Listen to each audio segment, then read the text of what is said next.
A gente só para dizer que temos gatos aqui na vizinhança, que eles estão se manifestando para além da Maju, que já costuma estar por aqui. Então, barulhos felinos são esperados. Estejam avisados.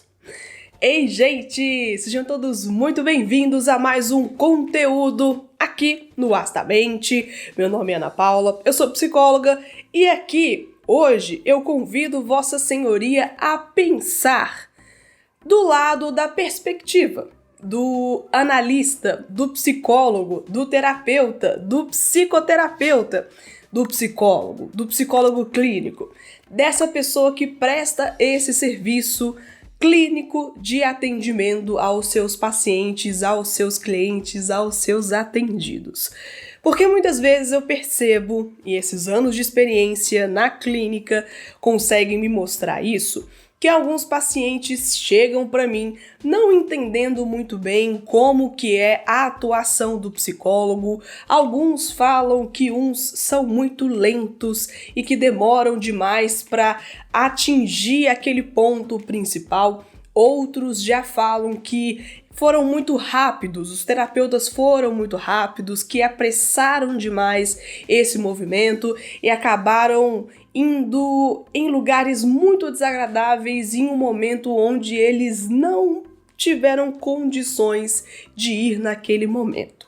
E aí eu acho importante a gente falar um pouquinho sobre a questão da paciência, a necessidade da paciência na perspectiva do psicólogo clínico, que é esse espaço que eu ocupo e que eu me sinto mais confortável de transmitir conhecimento e compartilhar com vocês.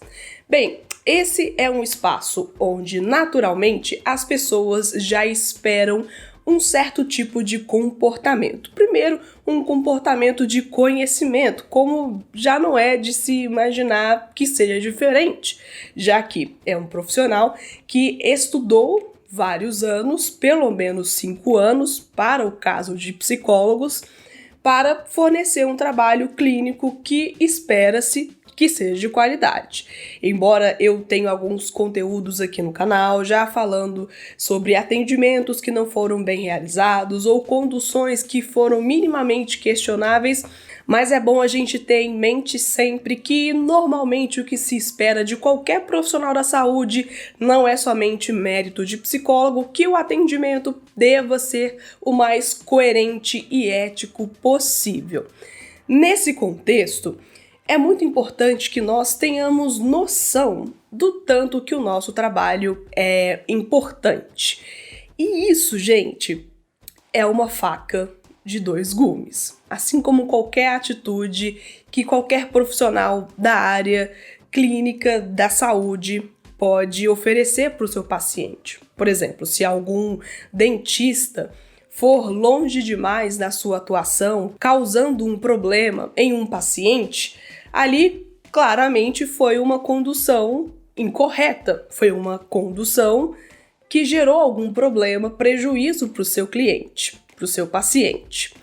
Claramente na psicologia não é diferente. Se a gente não tem uma condução acertada, se a gente apressa demais um assunto, vai direto demais ao trauma, por exemplo, tenta antecipar ali um conteúdo, pode ser muito mais prejudicial do que benéfico.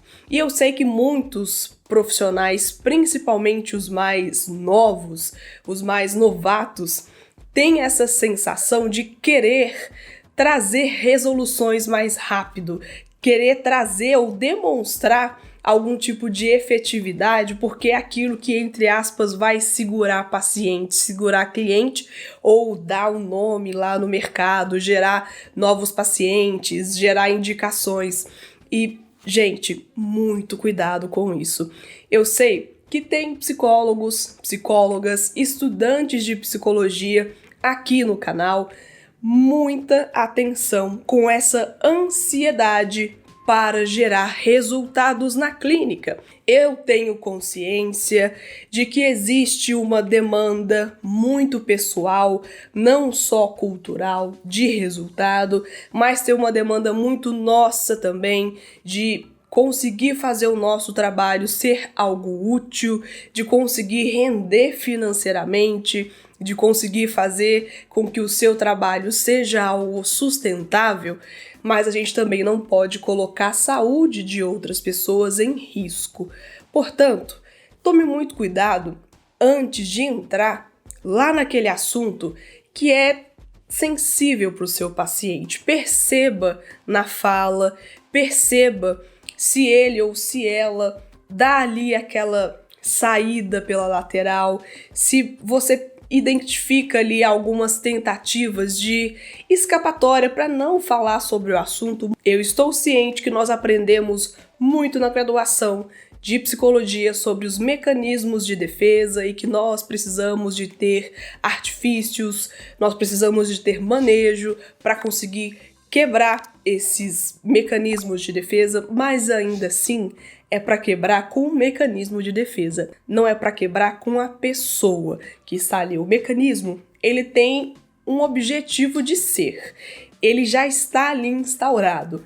E a gente precisa de ter cuidado e parcimônia para não atropelar as coisas achando que é assim, de forma bruta, que nós vamos alcançar resultados e tirar o paciente daquela situação onde ele está. Porque em algumas vezes também é o próprio mal que sustenta a realidade do paciente, é o próprio mal que dá o sentido de vida para ele ou para ela. Então, antes de você retirar aquele sentir ou aquele sofrer, que pode se correlacionar muitas vezes, se preocupe também em construir algo com esse paciente, em construir algo que vá além desse sofrer. Não tire a sustentação de alguém sem antes tentar construir uma outra coisa que possa sustentá-lo nessa realidade dura que ele já está acostumado, ela já está acostumada a lidar desse jeito que já está lidando há anos, décadas, por mais que seja meses ou semanas, dias, ainda assim é uma realidade que é da pessoa e nós precisamos de respeitar esse tempo dela. Ter paciência com o paciente é ter paciência com o tempo de relação, é ter paciência com o tempo da terapia, que muitas vezes vai demorar, que muitas vezes vai exigir de nós aquele respirar fundo, que vai exigir de nós caminhar no tempo do paciente. E não é ele que tem que caminhar no nosso tempo. Ai, Ana, mas o paciente já está comigo há muitos meses e a gente não avança. Eu sinto uma sensação de que está empacado e nós não vamos para lugar nenhum. Cara, pessoa, antes de tudo, essa é uma demanda sua ou essa é uma demanda do paciente? São duas coisas muito diferentes. Cuidado para você não se apropriar de uma demanda de uma outra pessoa e cuidado para você não projetar em uma pessoa uma questão que é sua. Se for uma preocupação de Vossa Senhoria, o que você tem que fazer com isso? Terapia e supervisão. Se o próprio paciente não está reclamando, se ele ou se ela não está vendo ali um problema acentuado, quem é você, cara pessoa, para dizer que ele ou que ela ou que você deveria estar sendo mais incisivo, mais rápido nesse processo? Muita calma também para você não acabar sendo a diretriz desse tempo que não te pertence. Agora, se for uma demanda do excelentíssimo paciente, da pessoa, do cliente que você atende, aí já é uma hora de vocês jogarem na franqueza, para vocês serem honestos e justos um com o outro. Se não está caminhando por uma questão da própria dificuldade do paciente em lidar com os conteúdos, se ele, se ela tá faltando às sessões, se anda fugindo dos assuntos, se não aceita falar dos temas que você propõe, Sabe, se o mecanismo de defesa está atuando e se ela não aceita as suas intervenções, pode ser que a própria pessoa não esteja pronta para lidar com isso. E ela vai ter que se haver com as suas próprias decisões. Você pode muito bem também confrontá-la. Claro, não estou falando aqui para você ser grosso, ser grossa, mal educado, mal educada, nem ríspido, ríspida. Estou dizendo que você pode provocar na pessoa uma reflexão, um pensamento, trazer para a consciência dela que o próprio movimento ali de ir e vir também faz parte dela, também não, principalmente faz parte dela. E que se esse atraso está acontecendo, você pode também pontuar. Você lembra daquela situação X, Y, Z, que eu te perguntei sobre tal coisa e você desconversou? Você lembra sobre tais sessões que você andou faltando ou que você chegou atrasado?